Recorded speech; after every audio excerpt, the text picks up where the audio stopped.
What is up, and welcome back to NISFAB.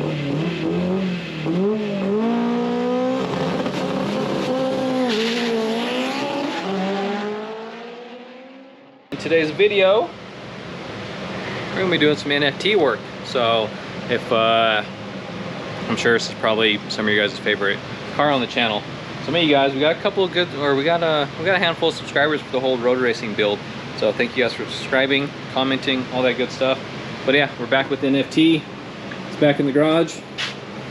So we're gonna get this thing race ready for the season. So got a decent amount to do to it. We'll see if I'll cram it all into one video or if I'll spread it out over a couple of videos. We'll see how much we got to do. But we got it back in, and I started doing the quick release, or not the quick release, I guess just the door hinges. So now I just got this side done.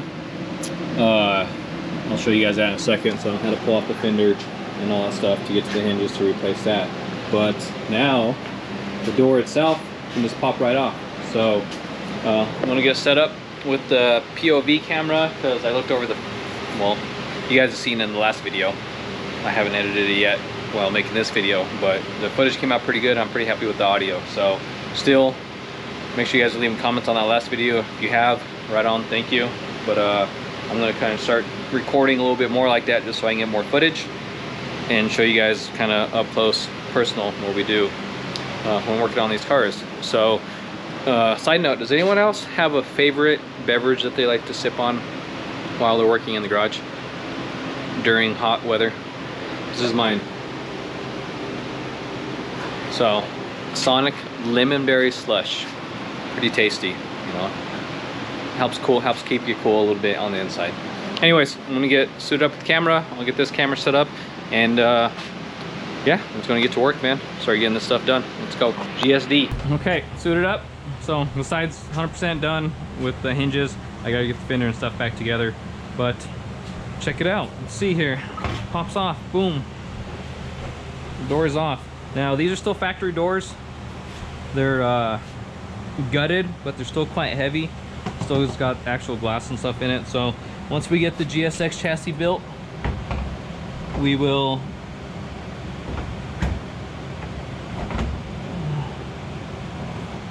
whoa, come on.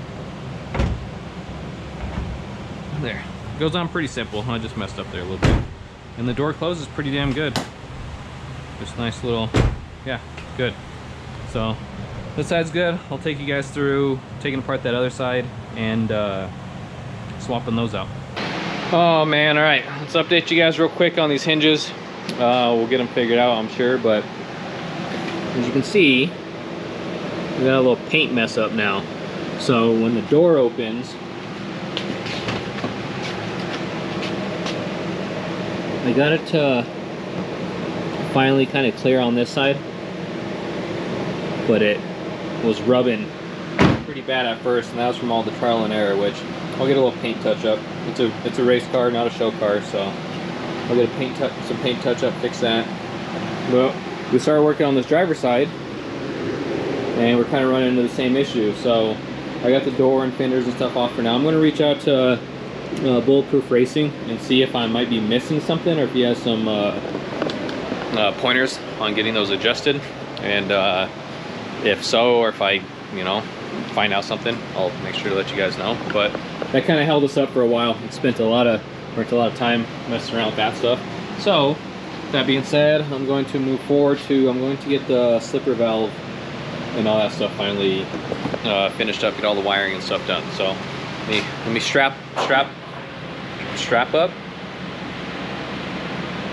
yeah, let's put on the GoPro and you guys will watch me do stuff. That could have got real bad. This is where we're at. This is where we're left. This is the mess we're left with. I left myself with. So can kind of get in here a little bit better without the door in the way. I still need to get that door thing. All right, so what do we got going on here? This is our mess of damn wires. I don't even know what I can't remember where I left off. I don't remember what the hell I was doing. See, like this is cut. I don't know what the hell I was doing with that. Let's see, we should be able to fold this forward. Get all these wires kind of out the way.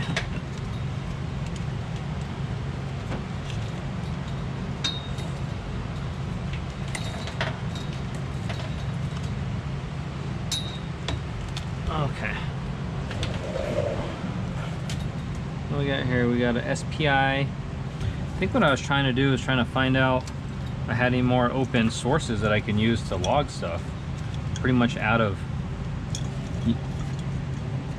inputs. So I got all this. Let's see, where's this going? Careful, I'm yanking on stuff here.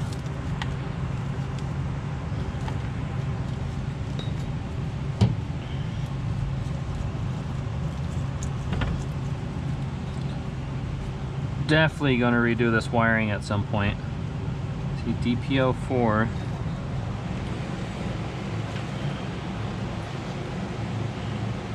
SPI4. And then we have all these extra wires here. So what do we got left? Oh man, this shit's kind of all twisted up.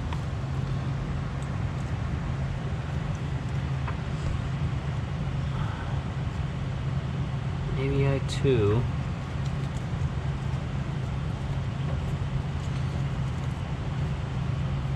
Switched. It's main power. It jumped off there. Here. Alright, we got a lot of damn wires here.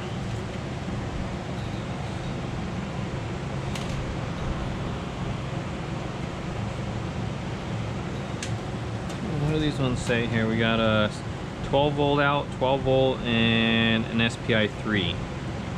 So I know I can't use the 12 volts.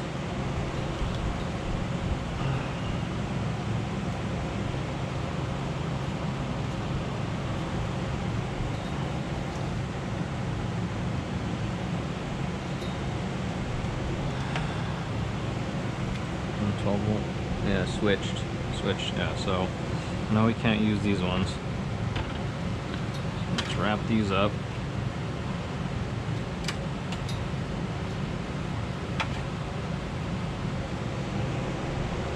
Yeah, I can't wait once I build the GSX chassis that I'll kind of go through like trial and error with this chassis. So then knowing what sensors and everything I want to run on that other one. So like when I go to do the wiring, it's going to be like way cleaner than this.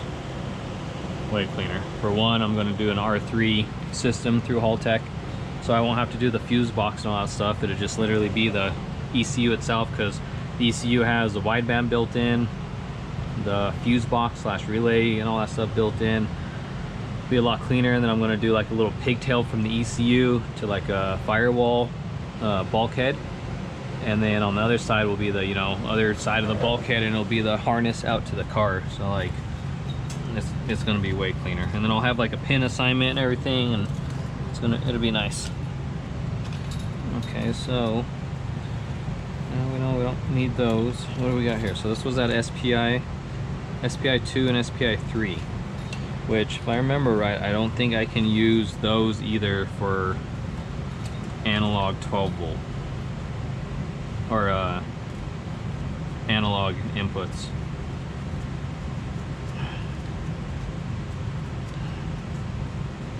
Let me look up on Haltech real quick. All right, I was mistaken. Nice thing about Haltech is that you can use other inputs and stuff, so I wasn't for sure. But yeah, an SPI synchronized pulse input can be used where there are no available AVIs, which I'm all out of those. So you just gotta set the settings like this in Haltech, and then I can log more sensors. So with that being said, I was pretty much out of AVI inputs because of all the damn sensors that we're running on the car, you know. Boost sensor, map sensor, fuel pressure sensor, oil pressure sensor, coolant pressure sensor, dome pressure, else is there? So yeah, so here's the coolant pressure. Fuel pressure is right there. Fuel pressure sensor, map sensor, wastegate, dome pressure, EMAP is over here. Oil pressure is down there. I feel like I might be missing one or two. But anyways, all the damn pressures were like, oh, and then now our new one, our clutch pressure sensor. So we're gonna have to wire in. That's what I gotta do. I gotta wire back up the clutch pressure or the coolant pressure sensor. Or actually, we're switching that back. This is what this was originally. So we're gonna leave that there, and then we're gonna have to wire in. Damn, this big ass fuel hose, huh? I wish there was a better way to run this thing, but there kinda isn't. So it's kinda how we're gonna have to deal with it for now. So we're gonna have to wire up this and wire up that pressure sensor, and then we're gonna have to get the controller. Here's their little controller for it, wired up. You guys ever just get those moments to where parts show up and you get a hair up your butt and you just want to slap them in?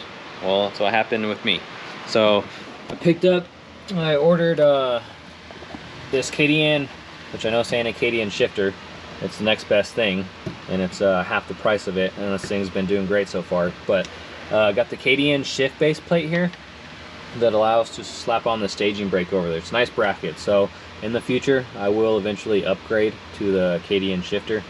But this thing has been working great. So, you know, one of those things, don't fix it if it ain't broke. But when we do upgrade to the KDN shifter in the future, this base plate will work with it. The staging brake, I like where it's at now. I was doing some test fitting or some test pulls on it. This is an old staging brake. Let me hop in the car here. So this is like the old staging brake. So this is like, I mean, it worked, but my arm would kind of hit the seat right here when I go to like pull back on it. And but when we picked this one up like a year or two ago, and it's just been sitting up on the shelf. So that's a nice position. That's kind of where everyone else's is, and we're gonna roll with it. I like it. Looks good. So the only thing that we got to do that I got to figure out is I had the slipper valve attached to the side of this. Well, now since we have this, we're not going to be able to run the center console, which kind of sucks because I kind of like having the center console there because it almost leaves it like it's almost street car-ish, but we're a drag car, we ain't a street car. So I'm gonna have to figure out where to mount that. Now I gotta take that off the thing. I'm kind of thinking once I get this out the way, I may just mount it kind of right here and have the knob like kind of just right here, which I want everything to be like adjustable for my seat, especially if I'm like strapped in, you know. So works. That's kind of where I'm thinking. We did pick up a little parking brake thing. It's a hydraulic thing to go in line like with this, to where you push on the pedal, you push the parking brake down, you let go, and it's like acts as a parking brake. So we ain't got to worry about putting this in gear. And then as soon as you hit the brakes again, it'll pop up and the car's movable. So if some of you guys have switched over to a staging brake and you don't have like an emergency brake anymore that doesn't latch in, check it out. Found it on Amazon for like 15 bucks. I'll show you guys here in a second what it looks like. But so we're gonna work on kind of getting that set up, kind of get the plumbing and stuff figured out, so that way I can get lines, so I can get the distance, so I can get lines ordered to go from the new staging brake out to the brake. What is that called out there? The I forget, there's a name for it, but where it all ties into out there on the firewall. And then we'll get this guy out the way too. So like always, we had a few things to do on the car, so we're just gonna get to it, plug away, and then I got to figure out where I'm gonna put the little timer box for the slipper valve. So I kind of want to put that in like where I can reach it too. I kind of wish, oh Jesus, I kind of wish when we did this that I would have put it up higher. I don't like the switches down there all low. I mean, I don't know why I just didn't do them up here. So I was getting a hair at my butt to think about redoing this, but this thing was like a pain in the butt to wrap with that carbon fiber wrap. So we'll see. I don't know. We got some time, but we got to get the stuff. We got to get the stuff done that needs to get done, so the car's drivable, and all this stuff I can, you know, that doesn't need to get done. Maybe if we get some more time after testing, and if the car goes good at testing, maybe mess around with some of that stuff before the race. But sometimes it's not always good. If you go do testing, your testing ends up good, you kind of just want to check over the car, make sure it's good, and leave it. You start messing with stuff, changing shit, and you don't go test again, and you go to a race, well, it may bite you in the ass. So, all right, well, let me strap the camera on to the head. We'll get this camera set up, and we'll start getting some stuff done here on NFT. You guys know what we say. GSD, baby. All right, here's our little box of goodies. We got fittings, a bunch of different fittings, more fittings. Can never have enough fittings. Let me fix the camera real quick here. Okay, that's chill. That's pretty good. Okay, and then here's that little doohickey I was talking about. It's pretty sweet. So apparently when there's hydraulic pressure going through this, you just push it down and it'll lock in. It'll stay like locked in. And see how it kind of popped up by itself? That's like the theory, I guess. Yeah. So like when you go, it's down, and then when you push on the pedal, it'll pop up, and then your e-brake's free. I like that because, like I said, there's been tons of times in the pits, especially up Abandonmere, which unfortunately we don't have that luxury anymore. But like they have hills, you know, on some of the pit areas, so you'd either have to like chop the tire or put it into gear, which kind of sucks because like if you're doing shit with the car and you forget to take it out of gear and you like bump it over, well, you guys know you know what would happen. So this is a little thing that it's nice too. CNC, it's like, it's small, it's compact, it's black, so it's labeled in and out. It's got 2 other holes for mounting, so we'll have to figure out where we're gonna, I'm still not sure where we're gonna put that, but we gotta like, plus I got a sensor to put in here so I know how much e-brake pressure or staging brake pressure we're gonna be pulling, because that's how we're gonna activate the slipper valve. That's kind of like the only way I came up with that I could think to activate it to where it wasn't like getting activated all the time. So I was thinking about putting on a clutch switch, but if you're like, when you go to stage the car, you're pushing in the clutch a decent amount, you know, especially you get that first stage, you know, you roll up, get that first stage pushing the clutch, and then you kind of wait for the other person, and then you kind of start getting on your 2-step, your anti-lag, whatever you guys want to call it. And then once that kind of starts getting built, and then you kind of like, you know, you roll into that other one. And I'm just thinking like, well, if I did that and I had the slipper activated off the clutch sensor, then it's going to be getting activated constantly. And it's like, say I stage, I push in the clutch, it activates, and then it's like I get on 2-step and I try to roll forward to get into that second one. Well, the clutch is technically going to kind of start slipping, and I may let like the clutch out too far, and then like the slipper will disengage and I'll lunge forward. I was just like picturing all kinds of things to go wrong. So what I came up with was putting a pressure sensor in line to the handbrake, obviously wire that into the ECU, so I can, you know, I can lightly pull the staging brake, but when I'm like, I'll have to measure forces and pressure and see like when I really pull on this, how much pressure it creates, and that'll be like the activation point. And I'm gonna also have a little LED light that I put on the dash that I'm gonna wire into the sensor, which I gotta buy that. I just remembered that. That will turn on when like the slipper's activated, so that way I know that I'm like pulling the, you know what, I don't even have to, I can put an indicator on the Haltech screen. I don't have to get a separate LED light. I can set up a freaking indicator on the Haltech screen that will turn on. Just thought about that. That'll just say on, so that way I know that I'm pulling this hard enough for the slipper to be activated. And then obviously as soon as it's like gonna trigger it once I turn it on, sorry, it's gonna trigger it as soon as I pull the staging brake, and then as soon as like I let go of the staging brake and the clutch and that pressure drops below that threshold, it's going to activate the slipper to like slip for the time that we need it to. So in theory it should work good. Until we get out to test, we won't really know. But that's kind of that's the setup that I'm thinking for it to actually work. I mean, you can set a bunch of parameters, and I can have a DPO output from Haltech, so that it's like the clutch has got to be put in, RPMs, like 2 steps got to be activated. Like there's a bunch of conditions that you can set to have like this thing trigger. But I figured it's just going to be, let's go off the staging brake pressure. Pull the pressure. Once it gets above, say, 700 psi, all right, wham, it's activated. Now it's triggered, and then as soon as it drops below 700 psi is kind of when it activates and does its thing. And that's when I want it to activate, because I'll have the clutch in, let go of the staging brake, let go of the clutch, it'll slip, and then at that point we're just grabbing gears. So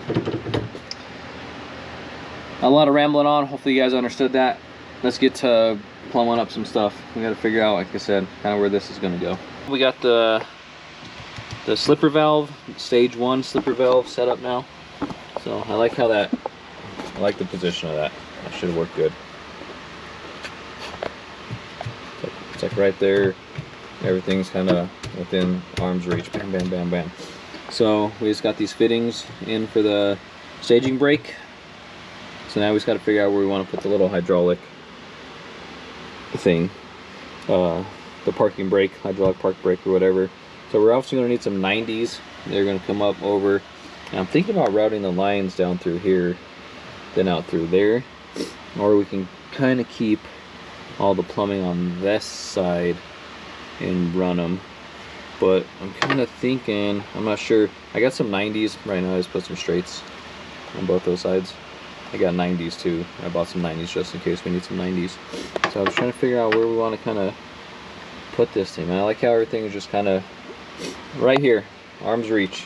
But that's kind of hard to push. It's kind of close to the shifter. I had it laying down like this, which if I drill a hole through this plate, I'd have to take all that stuff back off though. And you can like push it like this, but I don't really like that either. So I'm trying to figure out where we can put this thing. I mean, it's kind of silly that they don't have like up and downs. I'd have to make some type of bracket, some aluminum bracket that this bolts to or something. That I don't know if that's. It's an okay spot over here too though, but that's kind of far. I kind of want it like back here. So I don't know, we're gonna mess around with that, try to figure out a spot for that, and we'll check back in once we get that figured out. Okay, we're getting some stuff figured out here. So as I showed you guys already, we got the stage 1 slipper thing hooked up, and I just got done kind of figuring out where I was gonna put that parking brake. So I drilled some. There's already one hole right there. I drilled another hole. So I went for some bolts. I ordered some on Amazon, so those will get here tomorrow. So we're just gonna bolt that right to the side of this, so everything's nice and compact. And then the one line can just go straight out to where it needs to inside the engine bay, and this other one's just gonna come wrap around. And I got a couple. I got some 90s coming, some 180s, and then like some 150s. Different degree, just so these can this can just kind of curve, go down along here. This one, same thing, it'll curve, go along here, and then those lines will one will plug right into that port of it, and then the other one will go out to the engine bay. So waiting on a couple parts for that, so that's kind of chilling. So now I was just kind of getting the timer, the slipper timer set up. Since the manual, the V8 guys, man, they got it good with the clutches. If some of you guys watch Cletus's videos, I mean, there's a couple other guys running that, but Cletus is kind of showing the most details. But the slipper clutch that he runs on Leroy, that thing's like weighted, and like there's all kinds of adjustments on the clutch to where you can, you know, get it to slip like he gets it to slip, and you know, gets a clutch to leave like it does. But unfortunately, us little 4-cylinder import guys, we don't have, no one that I know of has that technology of a clutch to where you're able to adjust the clutch to do what you need it to do, and you don't have to run any of this aftermarket stuff. So we just got to kind of do what we got to do. And I mean, it's tough on an all-wheel drive car to get it to leave without, you know, the main thing is like you can get it to leave if you power the hell out of it, but like trying to avoid breaking stuff, and this helps like break stuff, or this helps prevent from breaking stuff. I mean, if you guys watch the videos, you've seen we've broken 2 300M output shaft transfer cases. We went through 2 or 3 factory transfer cases. Now we got the best of the best. We can't upgrade that anymore, but I want to try to just do what I can to help extend the life of that. Man, I'd be so pissed to go out there and testing, and then a couple hits in and it destroys those 2, what was it, $2,500 billet gears.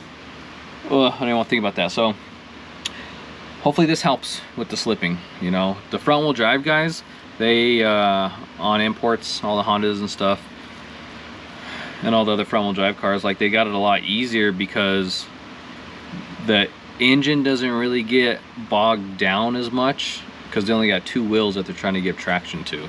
So like it's a lot easier just to kind of, they can do like those other magnet style slipper valves, or there's a couple other style slipper valves that like they can install that like helps them. But most of the time, like the guys just, they sidestep the clutch on the front wheel drive cars, and it's like, it's, you know, if you got this the launch settings set up right, like you don't really bog and break stuff as much as an all-wheel drive car, if that all makes sense.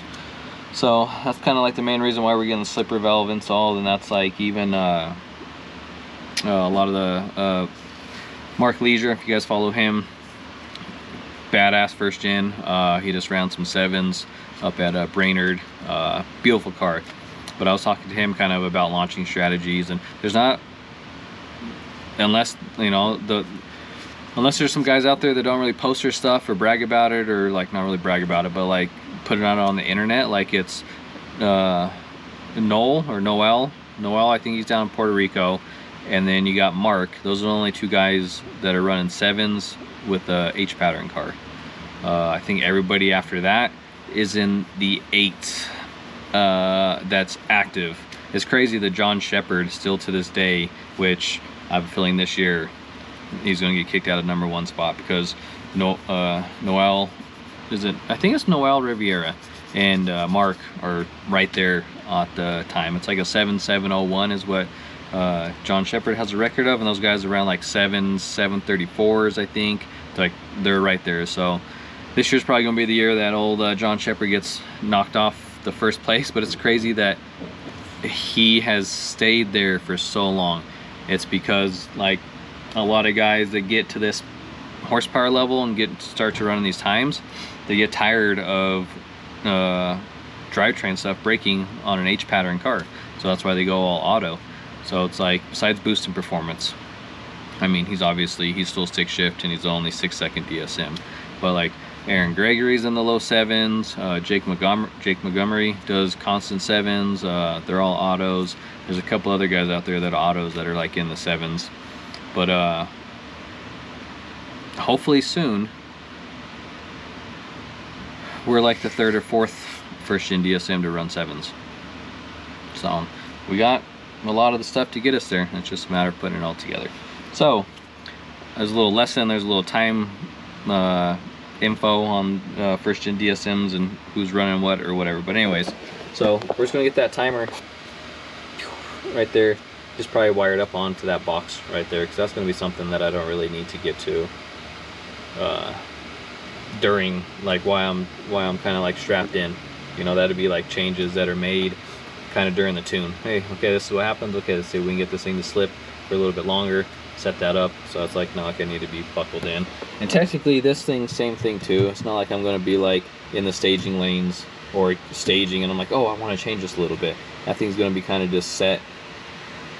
Once we get it set, then those will be kind of just changed during the tune. So, but I like the way that looks right there. I like having everything all compact. There was really no other spot that I can think to put it. Plus, like, you kind of want to be able to access that while you're like pushing the clutch in and all that stuff. I couldn't have it like out of reach. So, but that little guy down there, we can have out of reach.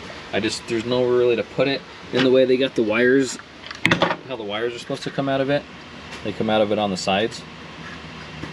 I wish they would have like designed it to come out of the back, or I mean, this is just kind of like a cheap little timer box, so can't expect much of it. But like, it's just, man, I like stuff to look clean, and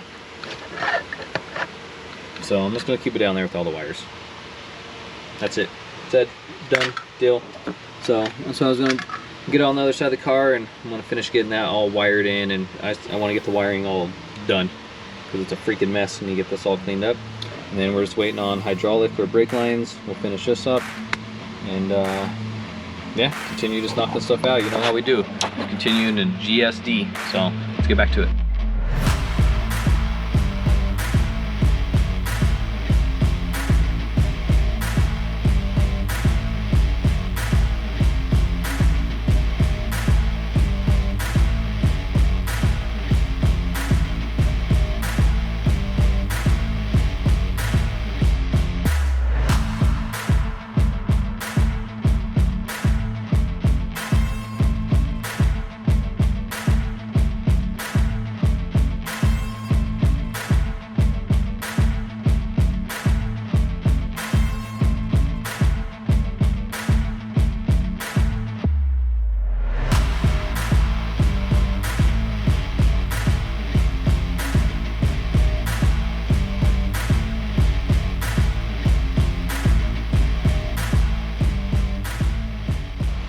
Did a couple things. What did we do? Oh, we got the new seat belts in. Show you guys that. That's not really exciting. So we went with the smaller straps because we're doing the Hans device. Plus, every 2 years you got to replace your harnesses. So we got those in finally. So that took a little bit of time, but what we're getting ready to do right now is do a compression test on the engine. So we pulled the plugs, and they were not looking the best. So reach out to some more experienced people than me and have been around for a while, and they just think it's from condensation from not starting up the engine, letting it run, burning off the condensation. So it's just kind of, and the car's been sitting since last September, so it's been sitting quite a while. So I mean, definitely a plug could look a lot worse, but we're gonna do a compression check. We'll slap some new bad boys in, and then we should be good for the season. So let me we got one camera set up, and then let's comp test this thing. I'm hoping they're all gonna be around 100.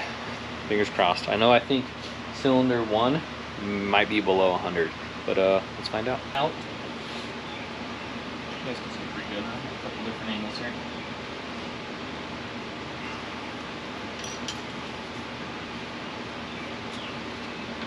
There's that neutral. Gonna have to go in there and do a little bump ski. Engine's off. See what we get here.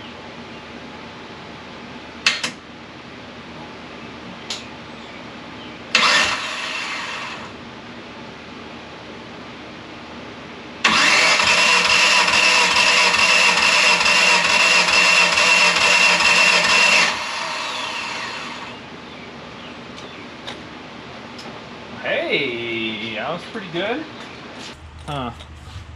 Let's see. It's not too shabby. It's like we got one. Is that 115, 90, 95, 100,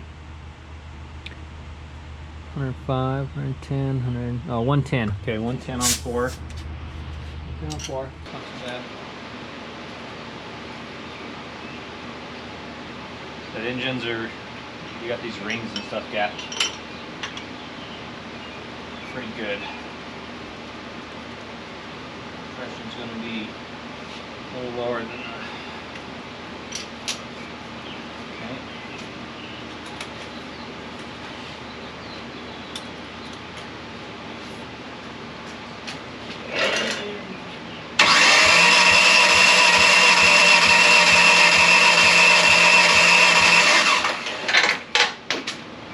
Holy moly. Okay. That one didn't sound best.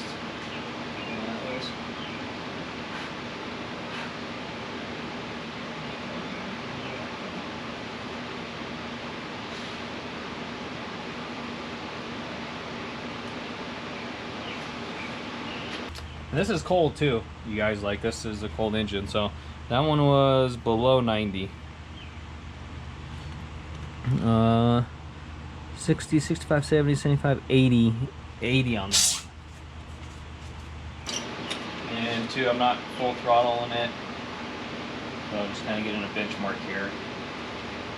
I think once I get the car all together, electrical, get the slipper valve, and just get 100%, then we'll get the car up to temp. We'll do a warm compression test.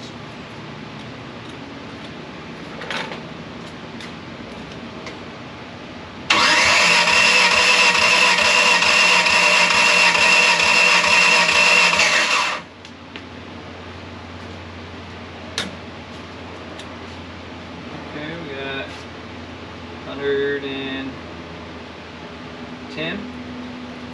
Oh shoot, 110 on that one. Okay, so cylinder 3 was a little low.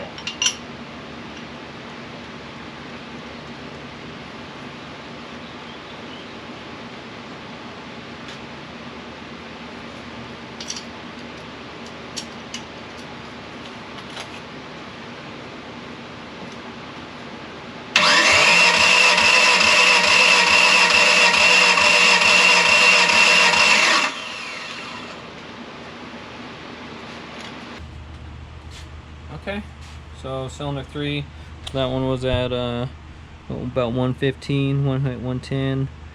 No, that one's at what, 90, 95, 100, about 105 on that one. So, like I said, so I knew 3 of them were over 100 from last time, and I haven't done a compression check in a while. I think since we put this head on, so we put a lot of hits on this so far. This head combo with the head gasket. So nothing's really changed. The cylinder 3, we're going to do it again.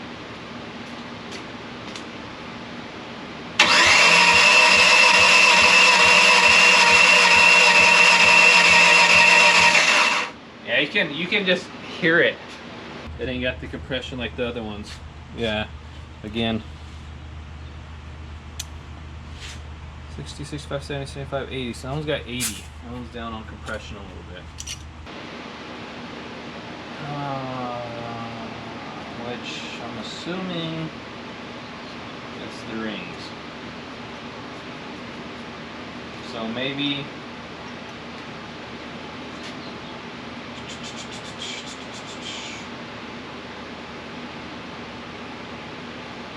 there's a couple ways to find some stuff out on what it is. We can do a leak down, but the proper way to do a leak down is we'd have to pull the cams and stuff out. Not doing that.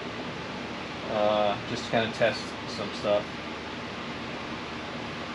Or we technically have to get that. We don't. I mean, to do it the proper way, it's to pull the cams, and we can turn the engine over to where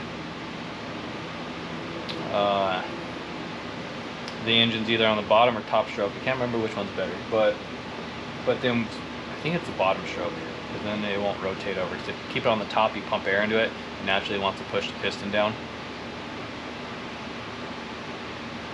So, or you can pour a little bit of oil in the cylinder, see if that helps seal up the rings, but I'm probably gonna not worry about it for right now. We'll put some new plugs and stuff in it, and then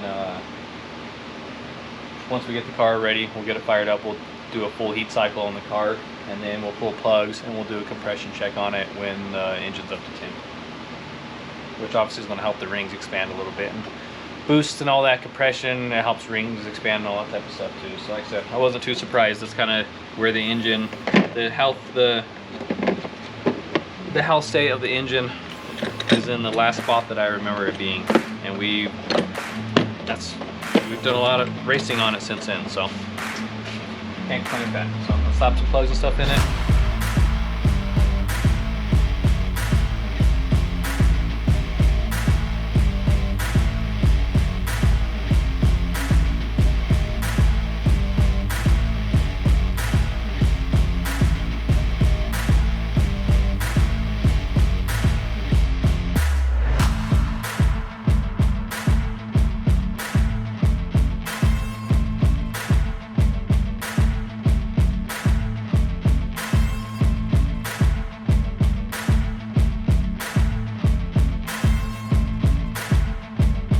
Okay, so spark plugs are swapped out, coils are back on, plugged back in. So like I said, when the time comes, we'll do a full heat cycle, we'll pull that stuff back apart, and then we'll do a test on when the engine's warm. So just coming along, we got that done. Engine bay wise, we got to do an oil change on this thing, and then to figure out how to mess with the doors. God, I really want Amazon to show up with wiring and plumbing so I can, that's the next big project. I still got to swap the parachute, and we got to kind of do some tweaking to these doors. I might try shimming out the brackets, see if I can get these doors to adjust a little bit better. So yeah, we'll figure out what we want to do.